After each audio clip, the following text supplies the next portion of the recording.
Hello, my name is Anthony Andrews from We Are Parable, and I'd like to welcome you to the third and final in our instalment of filmmaking conversations as part of Who We Are, an online takeover exploring Black British film. So we're changing tack slightly today, and we're going to be having an international focus with an international filmmaker. Most known for his 2015 film, Dear White People, as well as the Netflix series of the same name. It is my great pleasure to welcome Mr. Justin Simien to Who We Are. How are you, Justin?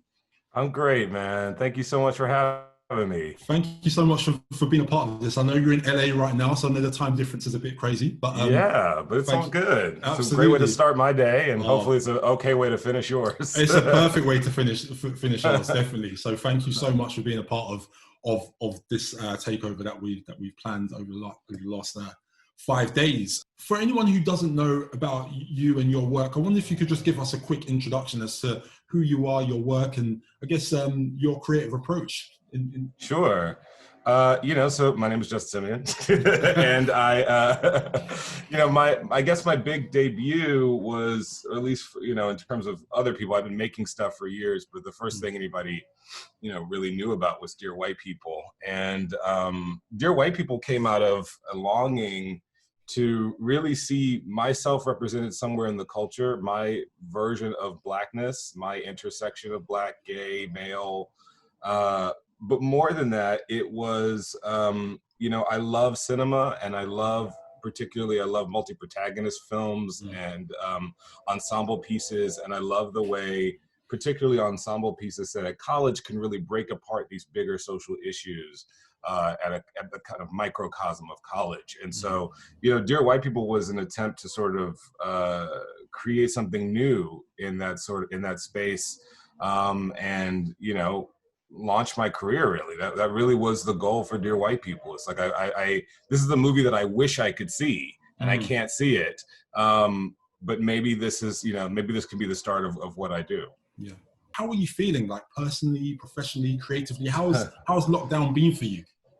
Wow, it's been it's a conflicting array of emotions, I'll say. It is devastating on one end to see so much Black tragedy, death, violence constantly coming up in the media everywhere you turn.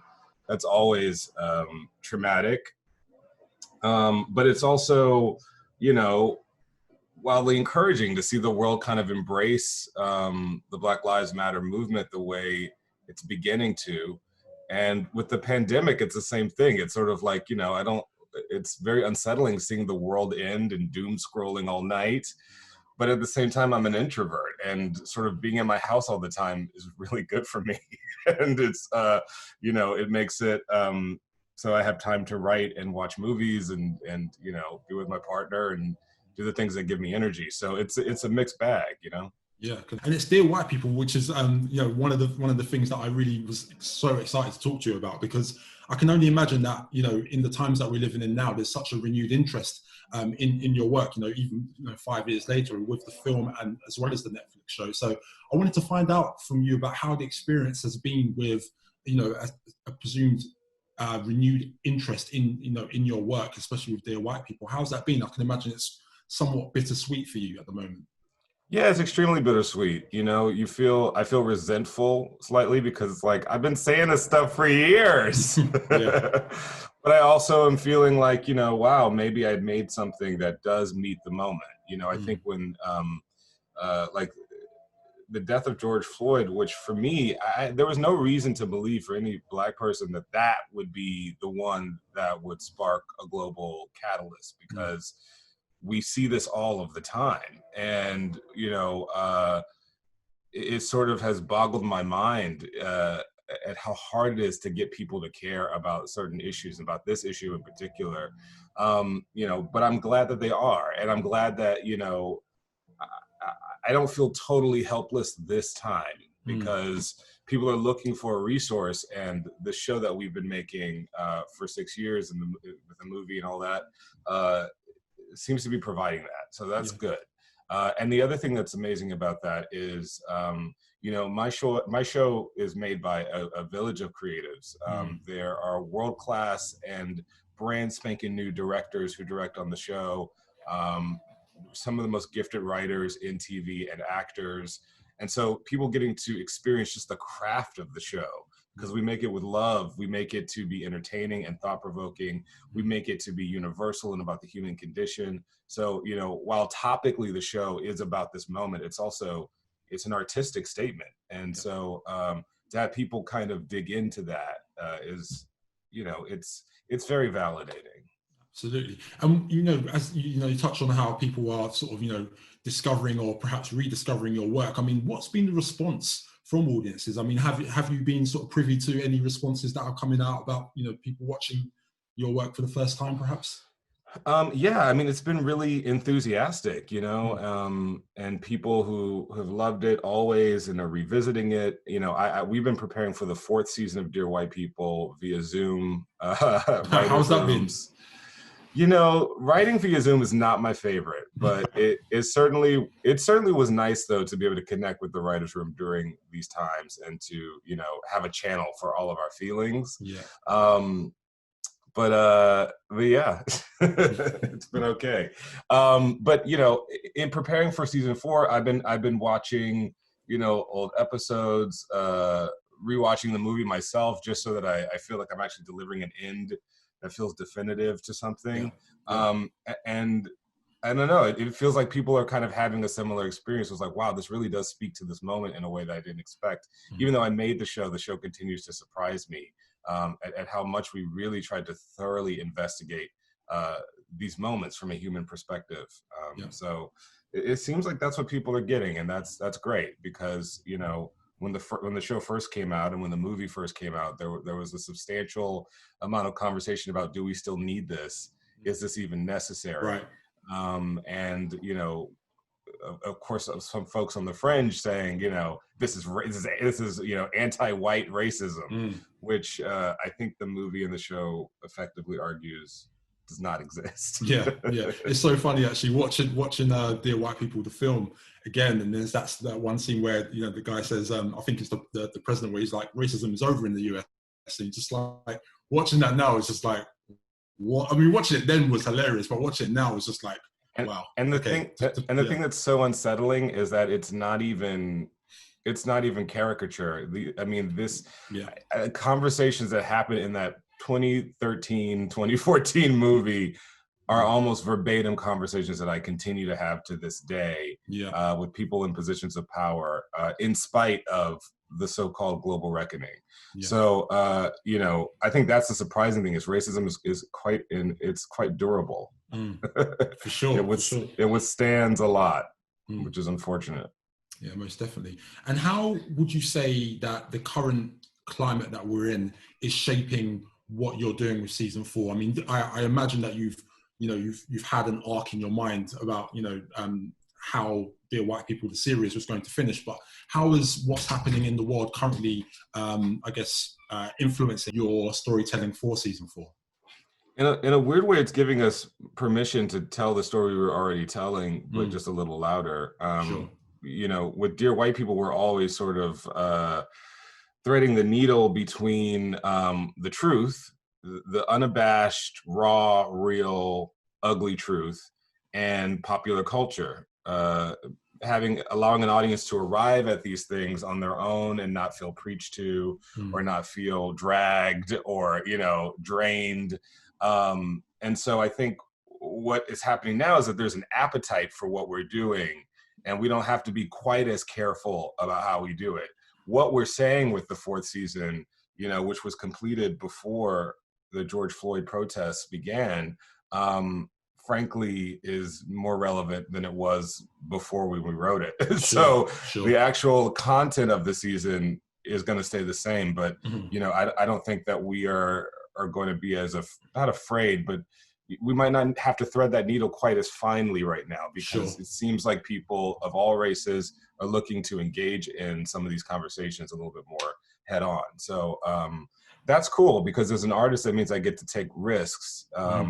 As an artist, that means I get to tell, you know, the thing about Black artists is that we, especially me and other filmmakers like me, we love cinema. We want to take all the risks that like the bravest, you know, filmmakers and storytellers have always taken. But with Black work, there's a political element to it. We have to think about things like, well, this is what we mean, but how will this be interpreted by this group of people? And how will it be interpreted by that group of people? And you think about the skin tones, and you think about gender, and you think there's all of these other sort of political concerns when you're making Black art that I think are very necessary, but can also be constraining. And in this situation where it's like, okay, I think we just have permission to just say this stuff now without having to like handhold quite as much on this particular issue or that particular issue. You know, it's freeing. It feels like, oh, I can just make this as an artist now. I can just sort of do it the way my instinct is telling me to do it. Yeah, definitely. And would you say that's a key bit of advice you would offer creatives in this time? You know, just really just, you know, to say it, not try and dilute the voice down, but actually really just say what's, you know, I would say so. I would say so. I think this is really the time. You know, I'm watching I May Destroy You, and I just can't believe I'm seeing this on television, and it is so liberating. And, you know, people have reported that after seeing Dear White People, it felt like they had permission to tell their story and all. We got to do it as artists. We have to like keep, you know, making room to be human in our work. And humanity is messy and multifaceted and fascinating and awe-inspiring and terrifying, and we should be able to be all of those things in our work. I think that actually moves the needle, because at the end of the day, our show can talk about tolerance, it can talk about, you know, racial harmony, it can talk about all these things. But if you don't care about these people as human beings, if you don't see yourself in these characters, all that talk isn't going to matter. You have to love them. And the way for an audience to imprint on a character is to see, you know, the fullness of their humanity. Most definitely, most definitely. So I'd like to change gears for a second. And still talking about Dear White People, but I'd love to delve into a little bit more when you said that you didn't see yourself represented in the culture. So I just really wanted to find out about the need to make Dear White People. What kind of talk us through the kind of journey that you went on with Dear White People, and I guess perhaps the frustration that you experienced about not seeing yourself represented in the culture. Yeah, well, I mean, when I was in film school, this is like the early 2000s, and really the only thing that a Black filmmaker really had to look at is sort of the late 80s, early 90s, you know, American independent movement. And we had, you know, directors like Julie Dash and Charles Burnett, but obviously like Spike Lee, Robert Townsend, John Singleton are the kind of, you know, that's what you have in terms of art cinema. And, you know, in the 2000s, that tradition was not alive and well. We had Barry Jenkins, you know, with Medicine for Melancholy. We had Ava DuVernay. We had a few people making noises in certain pockets, but it wasn't like this. It wasn't like, you know, this movement towards Black art house films. In fact, with that script, Dear White People, I mean, it was just insane, honestly, in 2013 to think that we would actually be able to make that movie. It was just there was nothing like it being made for television or film. And there was certainly no profit model or understanding of how to make money or market to this audience. I mean, really, truly, it was, there was nothing like it. And specifically, the dilemma of being a Black person who is surrounded by white people and sort of is in this system of white supremacy, is engaging in it because that's the only way to advance in society. Wasn't really being covered. Usually when you would see Black narratives, it would be people in these sort of all Black worlds, which of course exist, but I never could exist in just an all Black world. I sort of, you know, was always around people who didn't understand exactly what I am.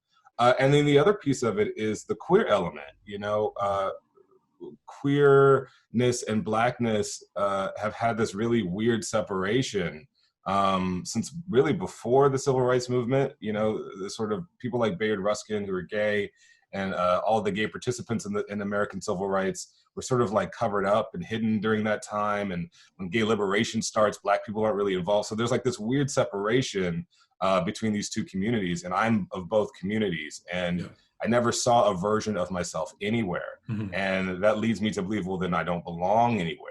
Right. And so part of it too was wanting to create a show where I could put myself literally in the narrative, create a character like Lionel who is gay, but is ambivalent about, claiming an identity in public and doesn't present the way you expect him to present, and is into things that Black people aren't into and things that gay people aren't into, and he's all the same person. I wanted to create a character with him that, like, if I grew up and this show was around or this movie's around, I would know that I belonged in society. You're listening to Winchester University's only college radio station. Dear white people, the minimum requirement of Black friends needed to not seem racist has just been raised to 2. Sorry, but your weed man, Tyrone, does not count. Dear white people, please stop touching my hair. Does this look like a petting zoo to you? This just in, dating a Black person to piss off your parents is a form of racism. The show is racist. Black people can't be racist. Racism describes a system of disadvantage based on race. But I don't see what the point is in blaming white folks for everything. I really don't see the issue. Never ran into any lynch mob. It'd be good to elect someone like you as school president. Someone else is running. Together, we can bring Black back to Winchester. Who does Sam think she is? It's like Spike Lee and Oprah had some sort of pissed off baby. How do I feel about Dear White People? It's blacker than thou propaganda from a bougie Lisa Bonet wannabe. Black people scare you? I listen to Mumford & Sons and watch Robert Altman movies. Think I'm black enough for the Union? Lionel, please. You're only technically Black. Sometimes I think the hardest thing to be in the American workforce is an educated white guy. They pay millions of dollars on their lips, their tans, Jay-Z tickets, because they want to be like us. Let's make it do what it do! You want to know why they used to call me Black Mitch? Absolutely. Nobody called you that. You've got no idea what they see when they see you. You've got a thing for Taylor Swift. I know, because my Mac picks up your Mac's library. We're so careful. You don't understand. Girls like me Have to pick a side? I'm sick of your tragic mulatto bull. can't say mulatto. Mulatto, mulatto, mulatto! Did somebody say mulatto? How would you feel if someone started a Dear Black People? No need. Mass media from Fox News makes it clear what white people think of us.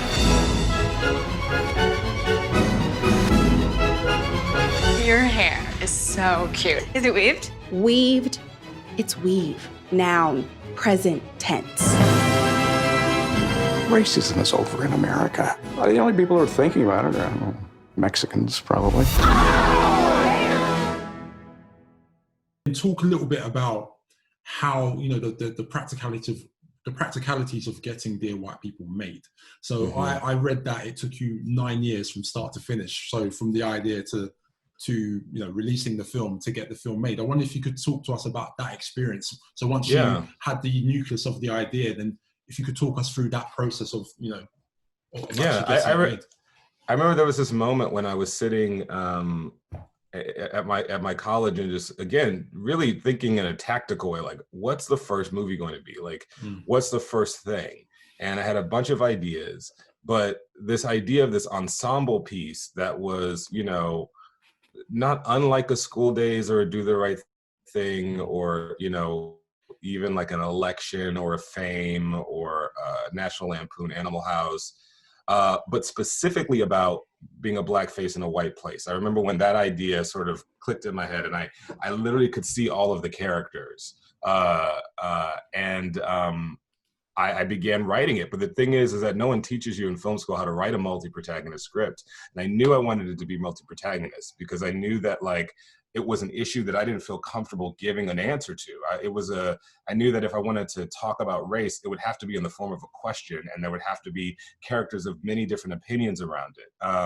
If I was going to get at it in any kind of truthful way. And so I kept trying to write that script and being really bad at it. And when I, finally left film school and I started my career, I got a job as a publicity assistant at Focus Features.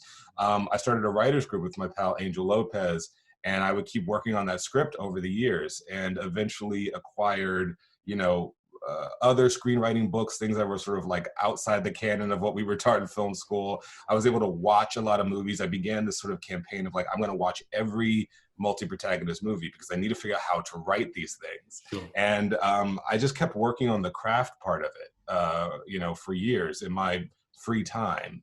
And it got to a point in around 2011, 2012, where I had a version of the script that I felt like I wanted to table read. So I invited some friends, some actors. None of us have reliable incomes at this point in our lives, and so we're just like, I forget what space we rented, but it was something we could afford. Yeah. And we did a table read of the movie, and people had the reaction that I was hoping people would have. They picked up on what the movie was saying, and all the multi-protagonist elements seemed to be working. And, the folks that had come to listen and the people who participated were having this organic conversation that was exactly the conversation I wanted audiences to have. And so I felt, well, then the movie is ready. But then, of course, nobody in Hollywood at that time, or in the independent film market for that matter, was really looking for anything that was both Black and smart and articulate and an ensemble. And it was literally just like a no-go.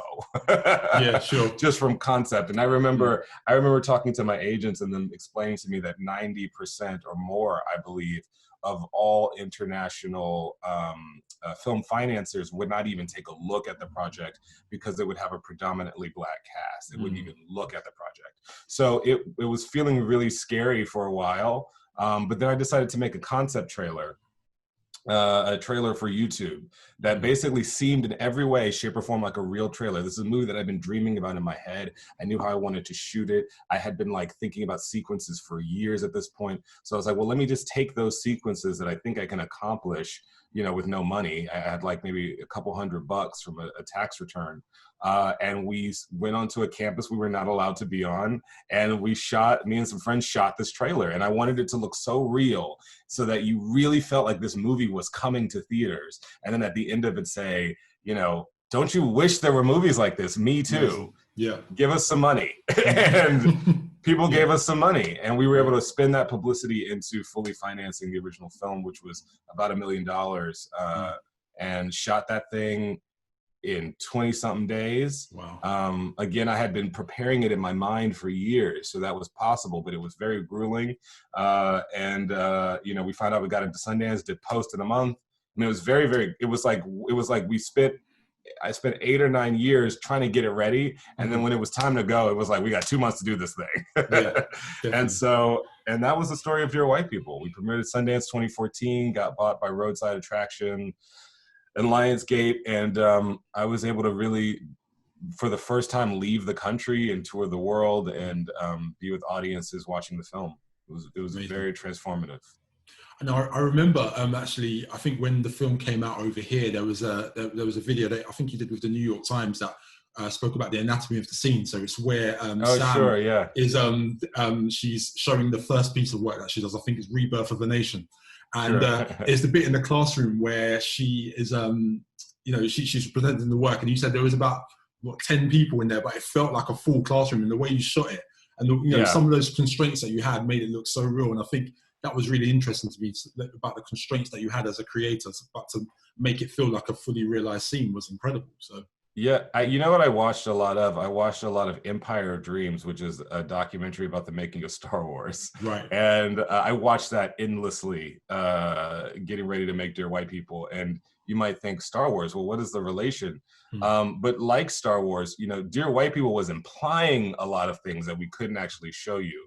We were implying a much larger and complicated world at Winchester that we couldn't actually show you. And just like Star Wars, if you just see one frame past what's in the edit, the whole thing falls apart. And similarly for Dear White People, if the camera pans to the left just a little bit, you realize how empty that classroom was, or and it was just like every day it was like, oh, the location just fell through. We have to completely rewrite and re-envision the scene. I mean, it was just constant chaos, but I was so well prepared. Even though nothing went as planned, I was able to at least, improvise enough to get the dang thing made. Sure. Definitely. And, you know, I wanted to take it forward from, you know, creating Dear White People, becoming this massive success at Sundance. You know, I remember when it came over here, there was such fanfare about it. It was kind of like the Black Panther before Black Panther. People were like, I think it premiered at the London Film Festival. I couldn't get a ticket because it was sold out in like five screenings. Wow. It was so like highly anticipated. And, you know, I want to move gears from that to, you know, having the show on Netflix. And I guess I want to understand the choices behind, you know, creating shorter form content on a different platform. Could you talk to us a little bit about those decisions and how you would have to, I guess, craft a story in a slightly different way to fit that particular mold? Yeah, well, I mean, the non-artistic glamorous answer is like, you know, I couldn't pay my rent after making Dear White People. You know, independent cinema, don't go into it if you're doing it to you know, make money. And so, one, I needed some income. Yeah. I needed to do something. It's an honest answer. Yeah, I needed to do something other than spend, you know, 10 years making another independent film, which I also did. But at the same time, I needed something else happening. And so there was an executive who saw the film, I think at Sundance, named Tara Duncan. She's president of Freeform now, but at the time she was a creative exec at Netflix. And she said, you know, have you thought about doing this as a series? And I said, I really have, because it's multi-protagonist. And, you know, I look at people like Altman, who, you know, made a movie called MASH, and then that becomes a series. And I thought, like, wow, there really is like a way that this could be a series. And also there was so much that we didn't get to do in the film. There was so much in that script that I didn't get to shoot. There were so many topics that didn't get to be covered, and all of the characters have these open kind of endings.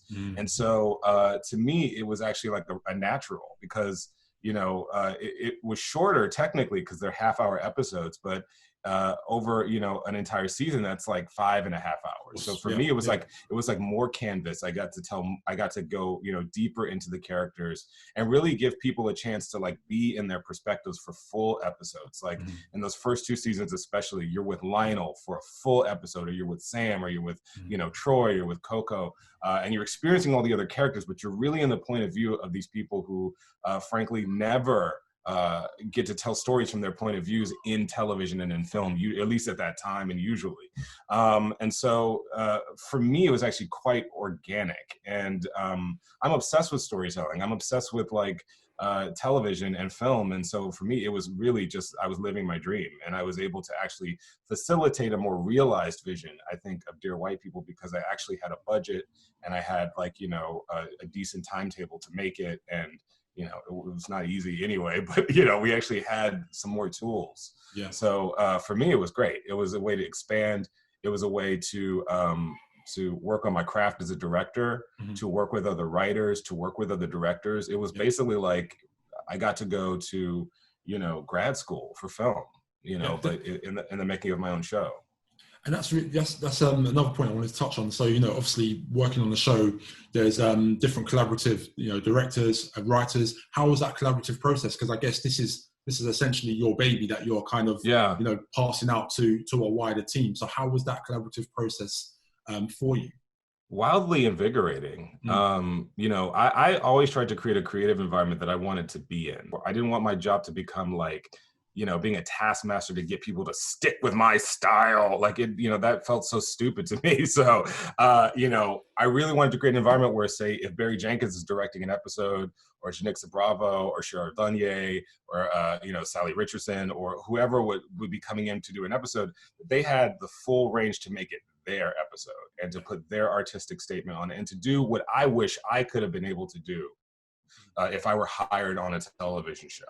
And so that's how I treated it. And so every time a director comes to set, you know, there's a lot of respect, because they know that they're stepping into a world that I created, and there are certain aesthetics that are maybe associated with me as a filmmaker. But if you really look at my episodes, I'm really always trying to like break out of my aesthetic boxes. And that's what those directors had an inclination to do too. It's like, let's do what is Dear White People, but then let me make it mine. And getting to watch all these different directors play and support them, frankly, in their storytelling process was incredibly invigorating and inspiring. And to realize, wow, there's so many ways to approach directing, and there's so many perspectives that truly are coming out of hungry, talented artists that normally don't get a shot. And it was an exciting environment. to be able to create for myself. Brilliant, brilliant.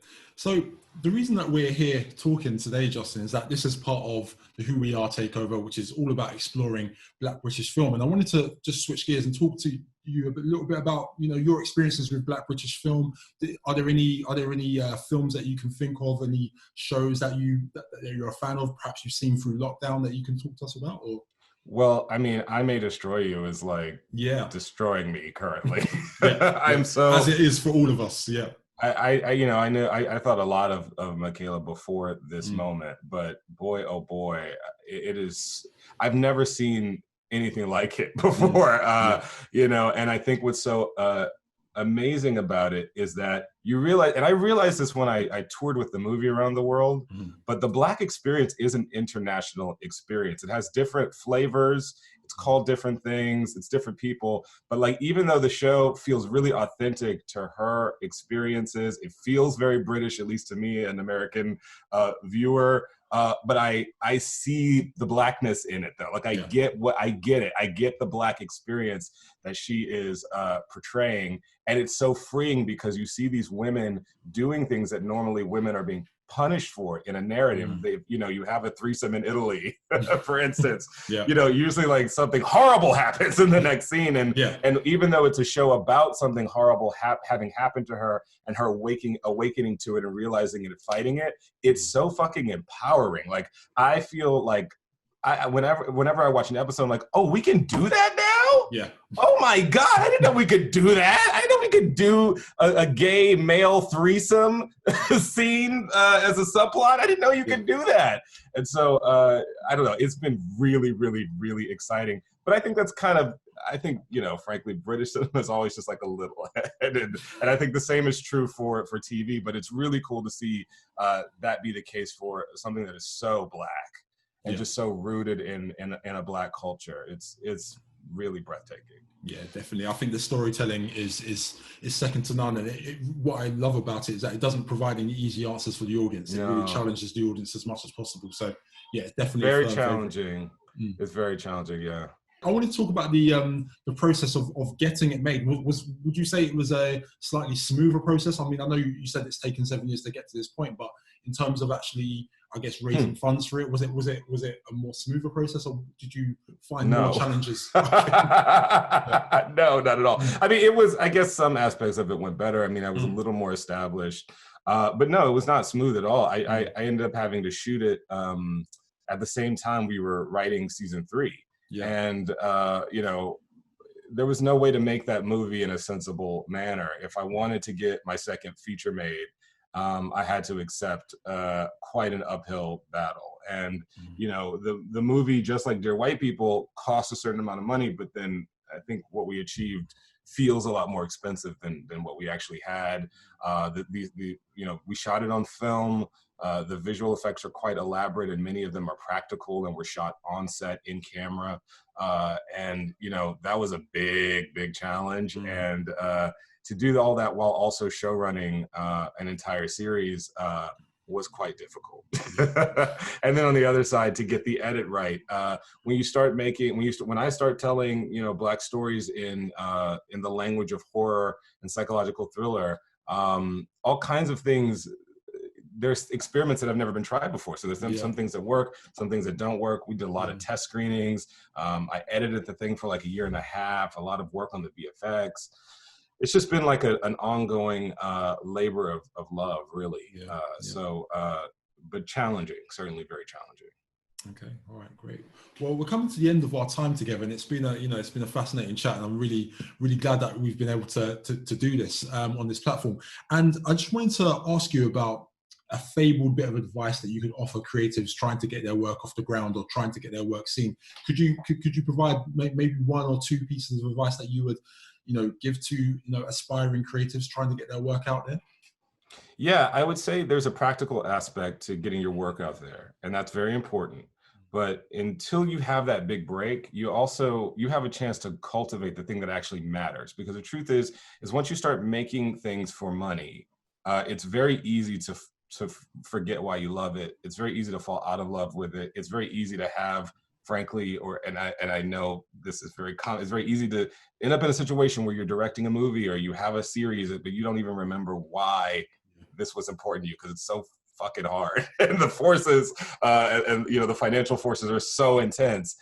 So I would say make sure to cultivate time to do it because you love it and to remember why you love it. Make sure that you're devoting time, of course, to the practical elements of getting in and breaking in, and recognize that there are many. And I can't give you like a top, you know, to-do list of what to do because it's going to look totally different for you than it did for me. But make sure that you still have some space in your life to do things just because you love them. I promise you that will feed you your whole life, especially when you begin to get a break and be successful. You know, your thinking mind wants to figure it out all of the time. Like, then I got to do this, and then I got to do this, and then I got to do that, and that's fine. But just do that like half of the time, and devote some time to just dreaming and watching movies and being inspired. That's how you arrive at something like I May Destroy You. That's how you arrive at something like Dear White People. You give yourself time to dream outside of the limitations of what it takes to make it, because that is going to be too limiting ultimately if your goal is to, you know, sustain yourself as an artist of some kind. What a wonderful way to finish. Justin Simien, thank you so much for your time today. It's been absolutely such a pleasure to speak to you. Thank you wish for you having all me. the welcome. Wish you all the best for the future, and you know we're super excited about what's coming next. So if you could come back and talk to us about Bad Hair more, that would be fantastic. I'd love to, man. Thank you so much. Thanks for having me. Appreciate it. Thanks a lot.